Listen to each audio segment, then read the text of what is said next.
السلام علیکم دوستو، میرا نام ہے محمد بلال اور آپ سب دوستوں کو کون سائنس کی دنیا میں خوش آمدید۔ 80 کی دہائی کی بات ہے، امریکہ کی سان فرانسسکو یونیورسٹی میں ایک عرب نوجوان نے داخلہ لیا۔ یہ ایک ارب پتی بزنس مین کا بیٹا تھا۔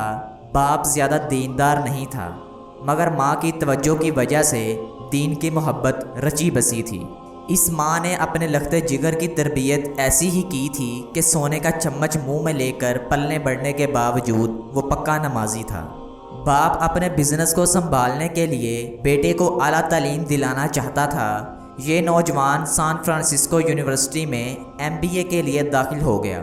اس نے دیکھا boy friend girl friend culture ہے، نیم رہنا لڑکیاں ہیں، اور جو بھی مسلمان یہاں تعلیم حاصل کرنے کے لیے آتا ہے وہ مذہب کو بھلا کر رکھ دیتا ہے، یہاں تک کہ نماز پڑھنا بھی چھوڑ دیتا ہے۔ اس نوجوان کے دل میں ایک درد، ایک تڑپ اٹھی اور مسلمانوں سے اس کے بارے میں بات کی تو کسی نے کہا کہ پاکستان میں دین کی محبت کے لیے ایک جماعت کام کر رہی ہے، آپ اس محنت کے بارے میں ان سے رابطہ کریں۔ تو اس نے ایک خط بھیج دیا۔ اس کا یہ خط پیش کیا گیا۔ اس کو تبلیغی جماعت کی محنت کا طریقہ کار لکھ کر جوابی خط روانہ کر دیا گیا۔ خط کے ابتدا میں نماز کے شروع کرنے کا کہا گیا۔ جب اس کو خط ملا تو اس کی حوصلہ افزائی ہوئی۔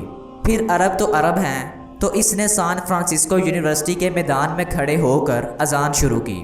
تکبیر کی گونج سے پوری یونیورسٹی ہل گئی اور اسٹوڈنٹس اور پروفیسر سب کمروں سے نکل کر ہکا بکا رہ گئے اور حیران اور پریشان اس نوجوان کو دیکھتے ہی رہے۔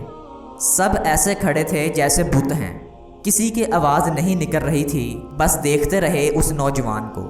جب اذان ختم ہوئی تو جو مسلمان تھے انہوں نے کسی کو نہ دیکھا، بس آستینیں چڑھا لیں اور سب وضو کرنے لگے، اور دیکھتے ہی دیکھتے نماز باجماعت شروع ہو گئی۔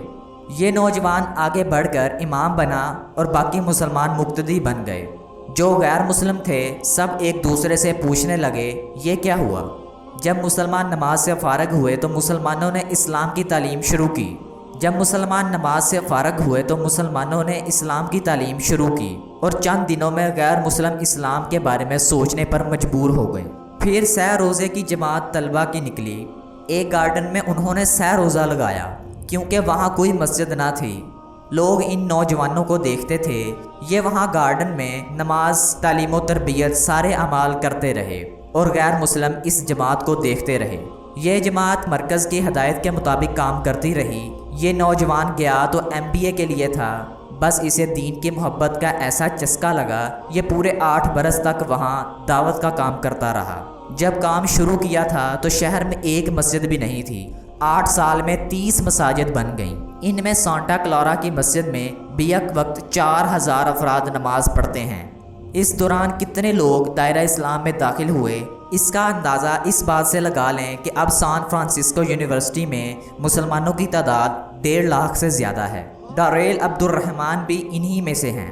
ان کا کہنا ہے میں کلیسا کا پیروکار تھا، لیکن 45 برس کی عمر میں اللہ تعالیٰ نے مجھے دولت اسلام سے نوازا، جس کا زبردست مجھے یہ فائدہ ہوا کہ نشے سے میری جان چھوٹ گئی۔